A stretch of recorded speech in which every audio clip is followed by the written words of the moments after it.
Guys, সকলকে জানাচ্ছি আন্তরিক অভিনন্দন। বাংলাদেশ এখন বর্তমানে কত মার বুক খালি হচ্ছে শুধু আমাদের রাজনীতি নিয়ে। এই কয়েকদিন হলো আমাদের কাছ থেকে চলে গেল সে আদি ভাই। সে ছিল একজন কণ্ঠস্বর, কিন্তু বেশি লাভাইতে নেই, বেশি লাভাইতে গেলে সমস্যা হয়। আপনারা নিজের স্বার্থের জন্য অনেক কিছু করেন, কারণ অন্যের স্বার্থের জন্য করেন না। যদি অন্যের স্বার্থের জন্য করতেন তাহলে কিছু না কিছু ফল আপনারা পাইতেন।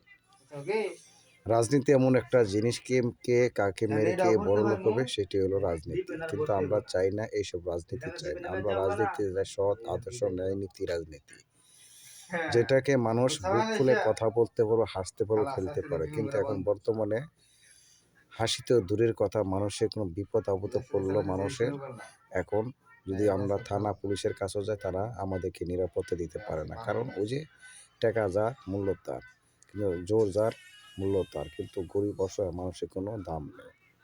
এসব রাজনীতি করাতে না করাটা আমি মনে করি বেটার। এইভাবে যতই বড় বড় রাজনীতিজীবী হোক না কেন, নিজের স্বার্থ দেখলে মানুষ এইভাবে চলে যাবে সে ভিনদেশে, কিন্তু কেউ কাউকে আটকে রাখতে পারবো না। কারণ সবাই টার্গেট করে কে কাকে মেরে কে বড়লোক হতে পারবে। আপনারা সৎভাবে বাঁচেন, সৎভাবে রাজনীতি করেন, যে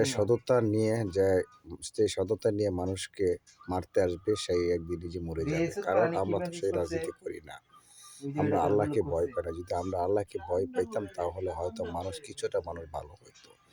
যেসব মানুষ গুলি করে মানুষকে হত্যা করে, এইসব মানুষকে যদি আপনারা 24 ঘন্টার ভিতরে ফাঁসির মঞ্চে ঝুলাতে পারতেন তাহলে হয়তো বাংলাদেশে দুর্নীতি, চাঁদাবাজ, সন্ত্রাস সব কমে যেত। মানুষ অটোমেটিক ভালো হতো, 5 ওয়াক্ত রোজার নামাজ পড়তো। কিন্তু আপনারা তা না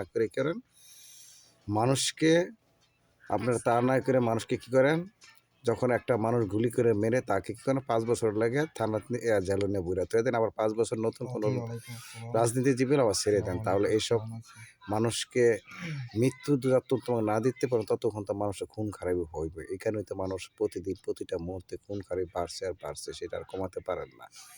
যেসব মানুষ গুলিবিহত হচ্ছে, যেসব মানুষ গুলি করে মারছে, এইসব মানুষকে যদি 24 ঘন্টার ভিতরে আমরা ফাঁসির মঞ্চে ঝুলাতে পারতেন তাহলে বাংলাদেশ সুন্দর স্বাভাবিক একটা বাংলাদেশ হতো। আদি ভাইয়ের মতো মানুষ মরতো না, প্রতিদিন প্রতিটা মুহূর্তে প্রতিটা ঘন্টা মানুষ মারা যেত না। যাক, আমি কোনো রাজনীতিজীবী না, আমি মানুষের খালি সালাম দিছে।